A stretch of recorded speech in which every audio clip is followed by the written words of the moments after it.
Tesla was a great inventor and a great humanitarian. Well, Tesla wanted to get into his field, which was free, if you will, energy that comes from the surroundings. He was hired by J.P. Morgan to work with Westinghouse and Edison companies on the East Coast. And Tesla said, I've got it made. I think we can now transmit electrical power through the Earth, through the ionosphere, without any wires or telephone poles. If you gave a device, like a free energy device, a generator that would service all their needs in their home for free, they could then bring out their creative talents, which they were born with and been suppressed because they've had to toil for a living. They could be tremendous artists beyond our dreams, tremendous engineers beyond our dreams. J.P. Morgan was not buying it. He said, no, we have to tear this stuff down. So Tesla kind of pulled back into himself and decided, well, I guess it's not time for this. Well, at that time, he was living in the New Yorker Hotel, actually, in New York. And there was a fellow by the name of Otis Carr who he's going to school, and to supplement his income, he worked as a clerk in this hotel.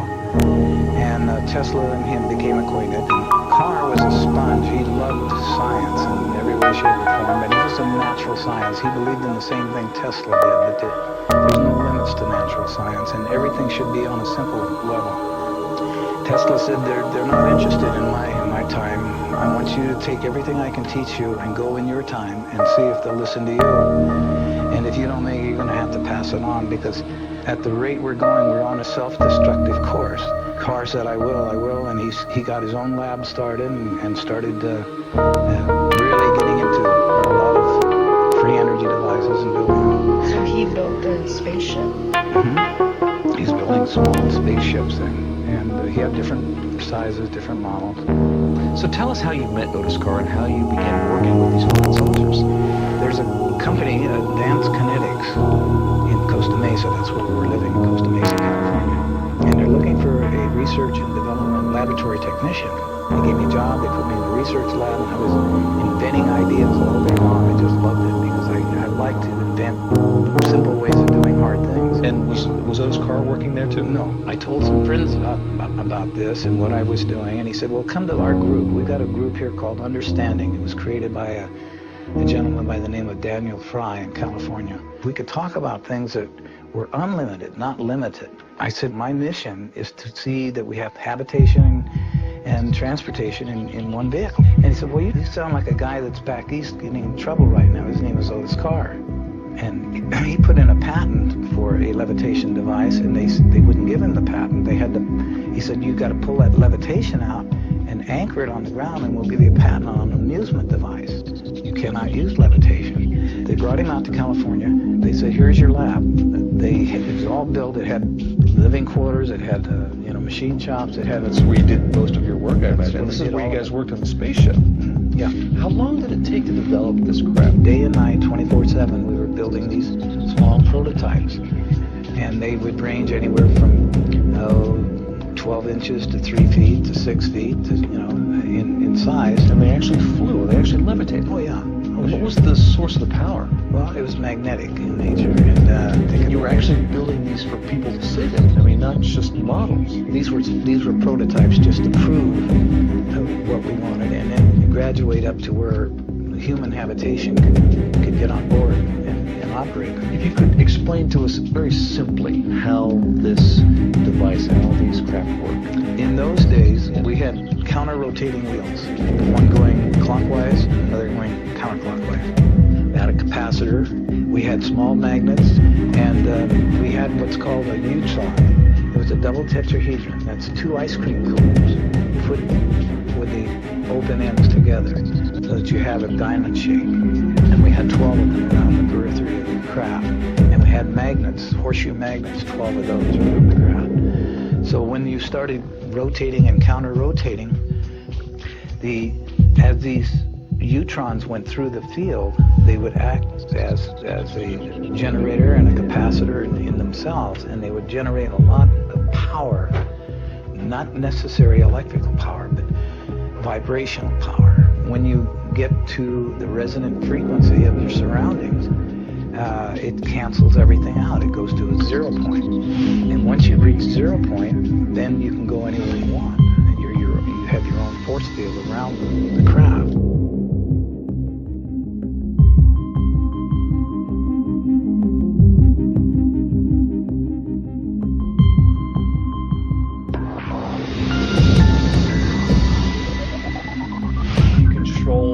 Up and down and left and right movements by how fast it spins or other gyros in there? Yeah, the ones with the models we have remotes, to operate the models. But when you get up into the larger craft, it's not necessary, because everything then, as Carr was explaining, the difference between the brain and the mind is synergetic. You operate the craft like it was a friend. It's like it was a living thing, because Connect with the craft. yes, and that's the only way that our particular craft would work. There's a mental interface? Yes. It's kind of like the thoughts carry out a vibration as well, and you have to go in harmony with the ship. So some sort of morphogenic field was created, perhaps, some sort of almost living field. Yeah, absolutely. Ralph, have you had a chance to fly it yourself? Flying is an antiquated word when it comes to the type of spaceships that we were operating, because they don't conventionally fly. Or levitate. They levitate and they teleport. They move through this thing called time and space. They actually traverse through multi-dimensions. So you created an artificial gravity field, is it safe to say? Yeah, you could say that. Yeah. Is this in any way related to the work of John Hutchinson and his anti-gravity experiments? Well, it's along the same lines. I know John, he's an associate of our group. And as I mentioned before, there's all forms of levitation. But where ours differs from John's is that in order to operate our craft, it takes spirit, it takes a synergy. You have to recognize the craft as an entity of life itself. It has a consciousness, if you will, of its own. What John is doing is wonderful. I'm glad he's discovered a tremendous field of levitation and composition of metal and molecular structures. Ralph, can you tell us about your experience as being the co-pilot of one of these discs? Sure. The next stage up was the 45-foot craft. They had already designed and built it, and they wanted us to test it. So we got on board, and near the center of the craft was a giant crystal ball in a kind of a gyroscopic holder. Underneath that was a laser that came up through the bottom of this crystal. And as the light came up and dispersed around this crystal, it lit up the crystal from infrared all the way around to ultraviolet. And then Carr said, okay guys, what I want you to do is just clear your brain and use your mind. So this is an experiment. And we're going to go outside and back in through what's known as time and space. And all you have to do is concentrate on what I'm about to tell you. We're going to go down range 10 miles. And that 10 miles downrange is equated to the vibratory rate of the color aquamarine. The colors just kind of dissolved and started turning into this brilliant aquamarine. And it lit up the whole ship. And then he said, okay, that's it, boys. Get out of the craft, and we're going to debriefing. And we looked at each other like, oh, I don't think it worked. We didn't go anywhere. We didn't do anything. And we said, well, it didn't work, did it? He said, why don't you guys empty your pockets? And we started pulling out sticks and stones and grass and stuff and putting them on the table. And I know we didn't have those going in. And where in the heck did this come from? And he said, well, you remember I told you about the brain has a limited capacity. It cannot believe beyond its jurisdiction. It doesn't want to believe anything beyond that. So you traveled with your mind, and it will come back to you, and all these dots will be filled in as your life progresses. You'll remember what you did. It was in retrospect, I did go back now, and I do remember going and getting out of the craft. There was 3 of us. We walked down this ramp. We got out and we went over to a little hillside. I could see it right now. We picked up rocks and sticks, put them in our pockets when we got back on board. I remember it now, but I didn't remember it then. It sounds like this technology is something that we have to be spiritually advanced enough to be able to use it. And Carr explained that as higher consciousness. He said you've got to raise the consciousness. When you were operating this disc, did you notice or were told that anything had changed as far as the structure of the craft? There's a consistent expansion and contraction. It's almost so instantaneous that it's unnoticeable. And in one of the smaller demonstrations, we had a small model, aluminum model, and I could hear this hum, and it was just a beautiful, beautiful feeling while this thing was running. And I was touching it, and then it got more and more intense, and then I found like it was jello, and I could put my fingers on it, like jello on it. I looked at the other guys, and then I put my fingers inside this aluminum in my hand. I said, this is impossible, but I'm doing this. And I put it in and out of the craft. And Carr was over there because he said, your energy, and that's energy. And when you understand that, and you get a harmonic with energy, you get a balance, you can do anything. There's no limit. So the next day, he had another model, and we put it up, but he was going to accelerate beyond.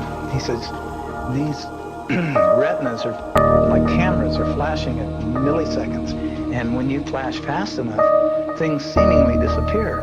So with that in mind, here's our next demonstration. So we fired this one up, and we were all watching it, and I was getting ready to put my hand in it, and the whole thing disappeared right in front of us. He said it's quite simple. Tesla did this all the time in his laboratory, and it's teleported.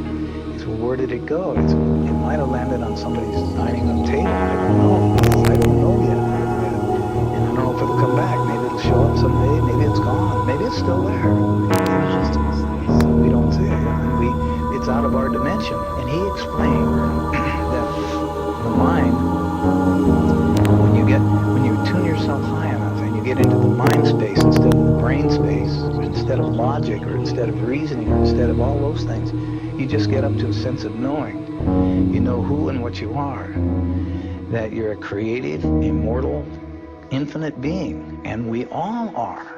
And he said everybody on this planet are gods by comparison, and they don't know it. They're asleep. And until they wake up, this is what our job is. We're making these toys, trying to get them to wake up, to realize there's no limits to what they can do. They don't have to live in servitude. They don't have to live in poverty. They've just been told that by people that unfortunately want to control things.